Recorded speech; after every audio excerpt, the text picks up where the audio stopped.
السلام عليكم ورحمة الله وبركاته. معك الشيخ إبراهيم من قلب غزة. اليوم يا جماعة الحمد لله رب العالمين، اليوم الجمعة فضيل علينا وعليكم إن شاء الله رب العالمين. اليوم بعتنا الولد يجيب لنا حاجة هيك يعني فراخ لحمة إشي. بعت الولد بيقول لي غالي يابا جاب لنا ظهورة. طبعا فضل ربنا ووقفتكم معانا وفضلكم علينا الحمد لله رب العالمين، وكله إن شاء الله بميزانات حسناتكم توفر لنا اللي هو الرقاب ولا هي ظهورة. جاب لي إياها الولد سلم ايديه والحمد لله رب العالمين. طبعا هذا طبعا فضل رب العالمين ووقفتكم معانا. جبنا العلاج تاعنا والحمد لله. اليوم رقنا من العمليه، الجرح اللي اخذته 14 سم طوله، لكن الحمد لله رب العالمين اليوم احسن، وامبارح كنت احسن، واليوم اصلح كمان شويه، صرت اقدر اروح واجي. هذا طبعا فضل رب العالمين كله، طبعا الحمد لله رب العالمين. صلوا على النبي يا جماعه. اليوم الجمعه ما شاء الله تبارك الله.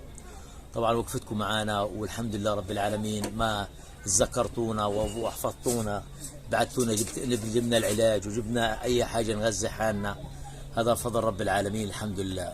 جزاك الله كل خير ويخلف عليكم وكتر الله خير. شكرا لكم يا جماعه. قادرين كنا حابين نجيب لحمه او دجاج، غالي والله لقى ابني، اضطرينا نجيب ظهوره، بمشي الحال والحمد لله. نشرب مرقتين، طعم الاولاد مرقه وبنمشي امورنا الحمد لله رب العالمين. يعني احنا بيتنا راح، ارضنا راحت، والحمد لله رب العالمين. تنسوناش يا جماعه تتابعونا على القناه الجديده. جزاك الله كل خير ويخلف عليكم، ولا يكون لايك وشير واشتراك، وجزاك الله كل خير ويخلف عليكم. كتر الله خير.